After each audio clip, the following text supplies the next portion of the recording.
একজন রুকন নামর গফুয়া এক গ্রিচের মাঝে দুগো মাইব তো রুকন হদি বেকা সুন্দর মিকে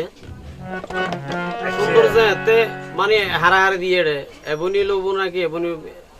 সম্পর্ক করি মন করা সলপিরে শুরু হলে আগে সম্পর্ক যাতে আসিল তো গরত নজান নেয়া সাংস্কৃতিক সম্পর্কেও লাগে গরত যেতে গিয়ে এটা দেখে দা অবস্থা আর দিলে লুকন ভাই ছোড়ো বইনর ফেমত ফরি লুকন ভাই ছোড়ো বইনর ফেমত ফরি গিয়ে তারো ঘরে ইন্দি বর বইনে হর অরুকন ভাই বিয়া ঘর আরে হারাহারি তালই বানাইলে হারা জবাব ছোড়ো বইনর ফেমত ফরি ছোড়ো বইনর ফেমত ফরি গিয়ে তারো ঘরে বর বইনে হয় অরুকন ভাই বিয়া ঘর আরে বিয়া ঘর আরে বর বইনে হয় অরুকন ভাই বিয়া ঘর আরে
রুকনে হয় আই কেন গরি